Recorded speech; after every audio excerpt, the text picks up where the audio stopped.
On today's show, Rivian completes its latest funding round with more than $2.5 billion to show for it. Tesla scores approval for tax breaks in its Austin Terrafactory, and a Daimler shareholder calls the Mercedes-Benz EQC boring in a blistering attack on the company's attitude to electric vehicles. These stories and more coming up next. This is Ecotricity's ecoTEC Roundup show from New Zealand's only carboNZero certified renewable electricity company. We are 100% Kiwi and we're 50% community owned. Why not switch today at ecotricity.co.nz. Welcome back to another ecoTEC Roundup show. I hope that you and yours are safe and that your week has been a really good one. I'm all refreshed after a full week of doing not very much, so let's get you back into it and bring you all of that important news.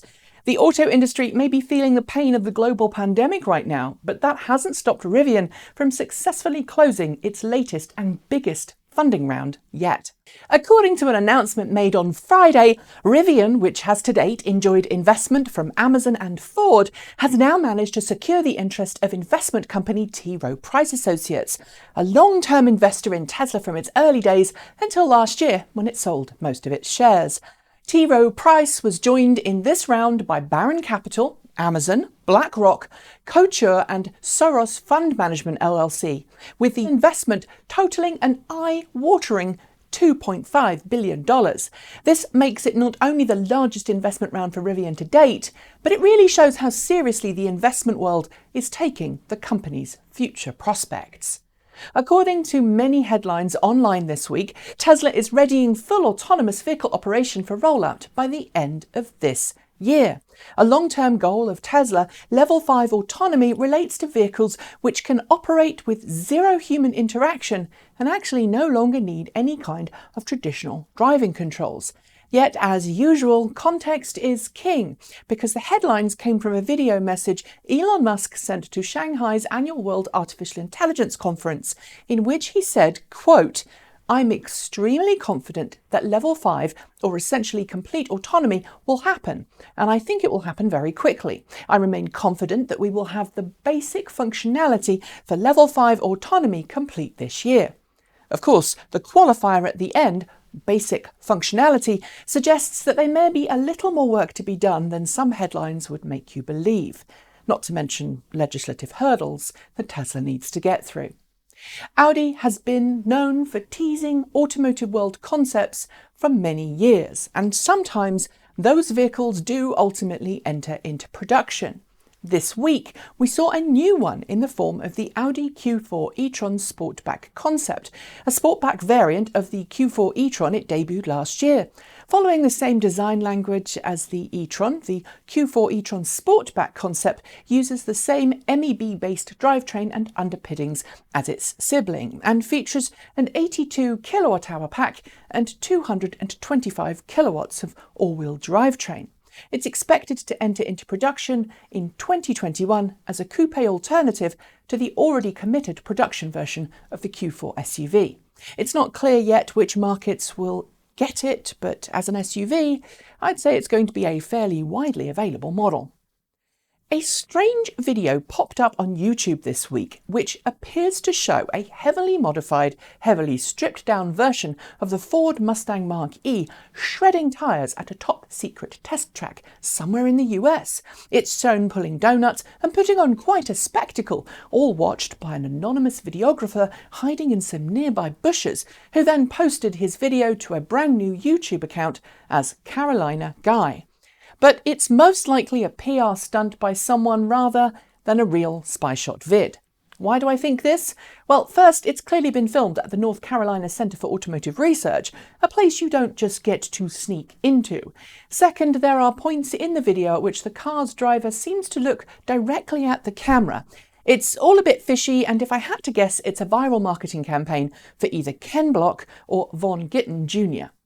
Tesla has officially gained the necessary permission from the Del Valle Independent School District in Austin, Texas, to pay a heavily reduced property tax for a proposed 4 to 5 million square foot factory located within the school district boundaries. That factory is already nicknamed the Tesla Terrafactory and is expected to employ around 5,000 people when construction has finished. It's located right next to Texas State Highway 130. While Tesla does still have some negotiating to do before the factory itself is confirmed, this approval equates to around $50 million worth of abatements that make it far more likely that Tesla will proceed with the factory project. As far as I'm aware, Tesla is still in negotiations with local and state government about further incentive packages before final commitments are made. BMW has officially confirmed that the production debut of its iX3 electric SUV will take place online next week. We first saw the iX3 a few years ago as a concept at the Shanghai Auto Show, but over the last few weeks BMW has been trickle-feeding us details of the Chinese production line where the iX3 will be made. Next week's official debut will showcase the final design of the iX3 and confirm pricing and specifications. Of the latter, we know there's going to include a 74 kWh battery pack. Sadly, however, if you're in the US, I should probably remind you at this point that despite original plans to bring the iX3 to North America, BMW has since decided that won't happen. Sorry. Toyota is blaming what it says are battery supply issues for extremely limited numbers of RAV4 Prime plug-in hybrids being made available to buyers in North America. As recently as last month, Toyota had said that it would be targeting a total of 20,000 Toyota RAV4 Primes for sale in the US per year, with initial launch market figures for this year closer to around 5,000 examples. Yet actual availability is now being described as limited across the US, with dealerships already taking advantage of the situation and adding as much as $10,000 on top of the car's advertised MSRP. Or in other words, Toyota dealers are making the limited range RAV4 Prime more expensive than the entry-level Tesla Model Y. Yeah, no. Mercedes-Benz may be one of the companies attempting to electrify its vehicle lineup and stem share losses of more than 24% this year. But this week, one of its shareholders directly attacked the firm for making the EQC boring and dull. Delivering prepared remarks this week, Ingo Speak, head of sustainability and corporate governance at Decker Investment, criticised the way in which Mercedes-Benz and parent company Daimler have approached the electric car market, noting that Tesla sells around 10 times the number of electric cars that Daimler does in Germany. Decker's official opinion is that Mercedes-Benz and its EQC was, quote, too late, too expensive, and too boring. Decker owns around 0.5% of Daimler. Tesla has just rolled out a new software update that adds a much-needed safety feature to all Teslas with autopilot hardware: side view camera feeds. Now, owners can opt to not only see the rear camera feed, but also the side view feeds too, which nicely covers blind spots. In a response from a follower on Twitter who asked if Tesla could activate the camera feeds automatically when activating turn signals, Elon Musk seems to suggest that Tesla will add the feature in a future update. While blind spot camera feeds aren't that common in many markets around the world, they are pretty common on Japanese market cars, and frankly, I love the feature as it ensures you're not going to sideswipe someone changing lanes or hit a bicycle when you're turning the corner. Thumbs up for me, and thanks to our viewer Jason Rogers for snapping the feature in use. I'm really grateful. And finally, Zero Motorcycles is, without doubt, one of the best electric motorcycle brands out there, and my fantasy motorcycle garage includes both the SRF and a Zero DSR. Sadly though, they are a little too pricey for me on my own budget right now, but if you're a more ready position to buy and happen to own an internal combustion engine motorcycle, then I have some fantastic news for you.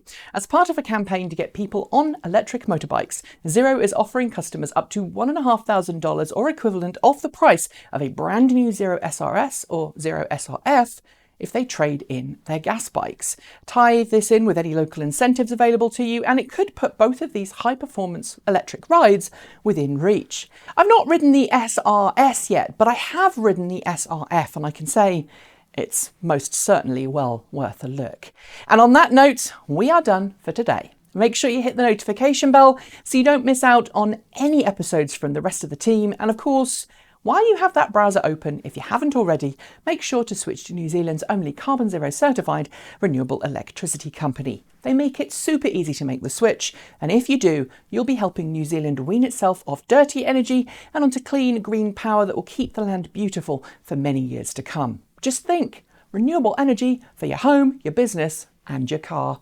I'll be making some more fun content for you all to enjoy next week, but until then, stay safe, remember to wash your hands and keep healthy. I'm Nikki Gordon-Bloomfield. Ka kite! See you next time.